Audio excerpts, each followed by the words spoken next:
I was gonna make it my entire college career without a horror roommate story. That whore. What's up guys, it's deathnotekris and I'm back with another video. This time a story time. Like, comment, subscribe and all that good stuff because I'm diving right into the story. So let's start with a little background information. I'm currently a senior in college. I've had the same roommate since freshman year. As soon as me and my freshman year roommate met, we hit it off and we've been friends ever since. So every year we applied to housing, we put each other's names down and we do keepers and seekers, which is how you keep your roommate. And that's how we roomed together all throughout college. Until she got accepted into study abroad. She got accepted into study abroad in France. Curse the French. But no, great opportunity. I was so happy for her. She gets to travel the country like she's always wanted to do. But what about me? I was left high and dry knowing I'd get a brand new roommate next semester, which is a semester. And I was going into it thinking positive, like, oh my gosh, maybe me and this new roommate could be best friends, like, you know, me and my old one, maybe we're gonna hit it off. Maybe it's the universe sending me a new friend. Ooh, y'all, I was so wrong. I never wanted to make one of these videos. I always dreaded the horror roommate stories, but now we're here. So let's blame my old roommate because she left me for France. And let's fast forward to move-in day. I move in like a day or two after our assigned move-in. And the whole time I was by myself in the apartment thinking like, I don't know where my roommate is. It says I've been assigned one. Let's call her M. But like, where is she? And so I finally meet her either the day before classes or the day of classes. And we kind of exchange pleasantries like, oh hey, it's so nice to meet you. How are you? Where are you from? Oh, that's cool. What's your major? Oh, really? You know, all that fake stuff. But the first sign should have been our zodiac signs. Guys, I'm the best zodiac in the world, okay? Aries. She was a Taurus. We know about them.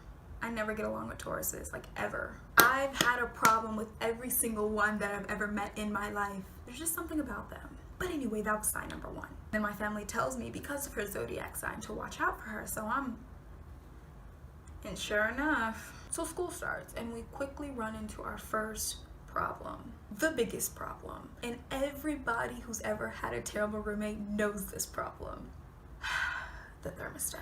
The thermostat sparks a whole war. I'm not kidding. I like it cold, or at least I thought I did until I got this whore of a roommate. She would put it on the lowest possible notch, which is 60 degrees. Like what? And so I come in the room and it's freezing, like and it was just hot outside. So I can understand her little reasoning for putting it on cold if it's hot outside and you want it cold in the apartment, but it's not Antarctica. We don't need an ice age in the room. So I would come along and turn it on heat because she had it on cold, and I'd put it on like 70 to 75 degrees. Reasonable. Literally a war. So when I walked in, I'd flick it up, and I know she's in her room and I know she can hear me flick it. And when I'm in my room and she comes in, she flicks it and she knows I can hear it. And mind you guys, she has online classes. All online classes.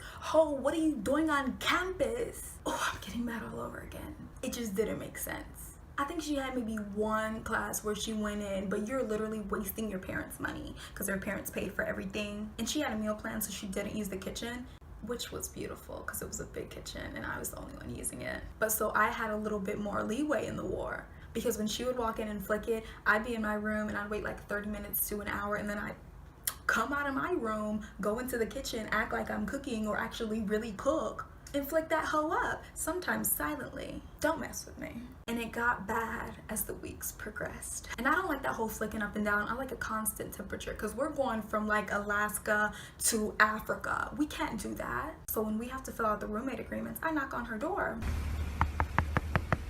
Open the fuck up! And I'm like, Miss Ma'am, we have to fill this out. And so we fill out everything. And mind you, the whole time she has an attitude. So we get to the kitchen and she goes in the kitchen sometimes to heat things up or to put stuff in the refrigerator. Immediately she was like, I'm not cleaning anything. I'm not cleaning anything in here.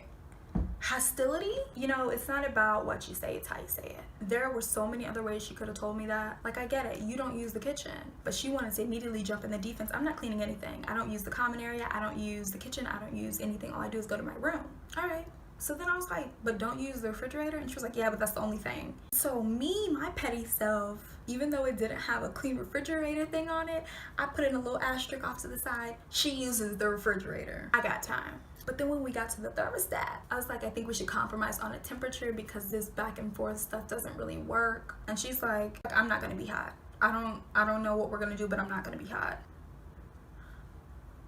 And so I'm like, okay, do you want to get the RA involved? And she's like, yeah, because I'm not going to be hot. And she wouldn't even try and compromise. She didn't want to talk about numbers. She didn't want to talk about anything. She was just like, this is what it's going to be. I'm not compromising. We need to keep it cold, my temperature. But honey, somebody told you wrong. So fast forward, we get the RA involved. Mind you, I email the RA because I know that stupid whore wouldn't do anything. And so an RA sets up an appointment for both of us where both of us would be in the room when she stopped by. She stops by, roommate's not there, obviously, because she's stupid. So I'm talking to her alone, detailing my plight about how I'm stuck with a roommate from, and my RA's like, oh my gosh, really? That's terrible. That's so cold. And come to find out, it's like a placebo effect. The highest notches like 80 or 90 and the lowest 60 aren't even that. Basically, they're not really that low. So yeah. And so my RA sent out a compromise saying that the lowest you can do is 70, the highest you can do is 75 on hot or cold. And now the little whore knows it. And so like a Taurus, they're rude and spiteful. Because I didn't tell you guys this, but the very first day that we met, I told her, I was like, yeah, my only thing is I don't like loud music. And she was like, oh, really? Yeah, I don't really play loud music like that. I'm like, oh, okay. And then just to confirm, you guys, there was an event outside our dorm that was playing super loud music all night. It was like a public event, so we couldn't say anything. But we talked and I told her again, oh my gosh, I wish this would stop. I don't like loud music. So she knows. She knew. But these Tauruses, you gotta watch out for them because they're evil. So fast forward back to where we were. After the compromise with the RA, she starts playing loud music.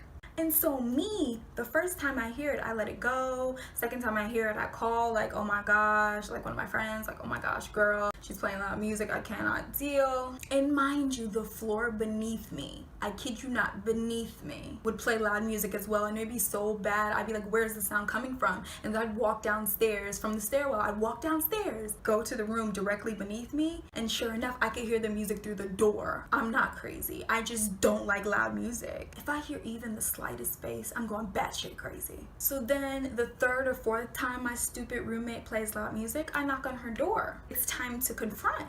And I tell her a few things because I'm a really nice roommate, guys. Like, I'm very considerate. I grew up in a large family, so I know how to live with people. And so I start with telling her about what the RA said, and then I'd say something else, and then I kind of slip it nicely in there at the end. Maybe if you could turn your music down because I can hear it in my room.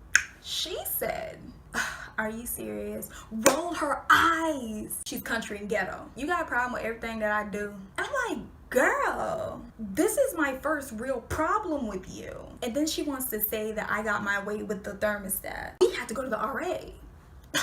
Am I missing something? So really, I didn't get my way. Really, we had to get a compromise from a third-party source, if you want to get technical. So at that point, I'm over this hoe. I'm over the RA because she didn't even take the RA seriously when we had to do the whole thermostat compromise. So I go over the RA's head and I go to the director of housing. Since it's a roommate quarrel, he puts me into touch with my building director, who was absolutely incompetent.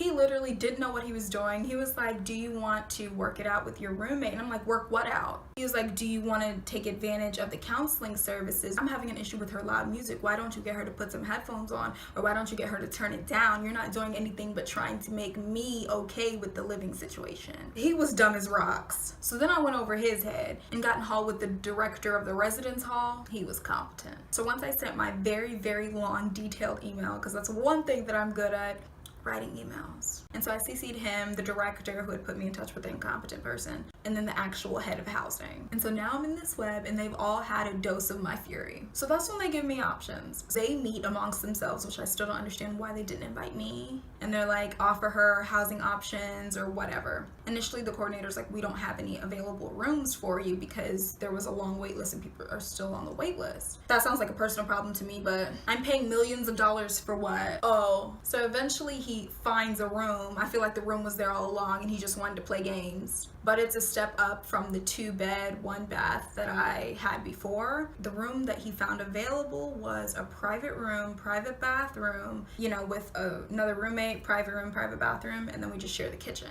But the gotcha is it was an extra $500, $600, $700.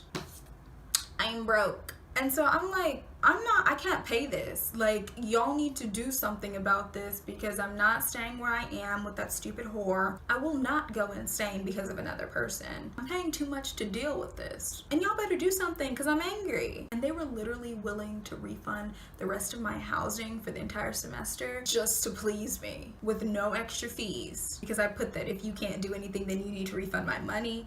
But I was like calling their bluff. I didn't think they'd actually try it. Where am I gonna live? And so I get in touch with the residence hall director and I'm like, can you talk to the higher ups and ask if they can do something about the fee because I can't pay the extra. So he's like, I don't know. I mean, I can try. I'm like, you have the power. You know, you gotta sweet talk him. And so he does that, and then he comes back and reports to me saying, I can move in, no extra charge for the rest of the semester. And so I'm like, I'm gonna get my own bathroom for the first time in my life. What? And so I was super excited to get away from the stupid crappy whore and to get my own bathroom. Of course, this room is smaller, more like condensed, since everything is private except the kitchen and common area. But I didn't really have a problem with that. I was just seeing the positives of getting away from you know who. And so just a little funny tidbit, let me tell y'all how petty I am. So I have a bunch of water bottles that I always recycle, but they're always in my room until I can actually go out and recycle them. But my old room was getting too filled up, and this was right before I moved out into this room. And so I put one by my trash can out in the kitchen. The kitchen is kind of attached to the hallway where you walk to the rooms. And so there was a pizza box at the top of my trash, not like falling or anything, it was just at the top. And then there was the water bottle next to it. I leave, go to class. I come back. Hurricane whore hit. My pizza box was on the floor and my water jug had gotten knocked over.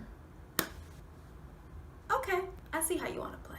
And I promise y'all, I moved everything out, emptied the trash and everything, but left that pizza box on the floor with that water jug. Don't play with me. We can both be petty. Oh my gosh, she was such a headache. I hated her. She was the worst roommate I ever had. So inconsiderate, so indecent, and so defensive and rude. I know people have had worse, like my friend who's had a super Christian roommate, and the roommate confronted her saying, I don't want your LGBTQ flag hanging out in the common area because that's conflicting with my religious beliefs and I'm not comfortable. What? And mind you guys, she had a Bible sitting on the table and they didn't say anything. But that's not my story to tell. Hopefully you guys don't have to experience anything like that, because people are crazy. Like, comment, subscribe, and all that good stuff, and I'll see you guys in the next video. Bye!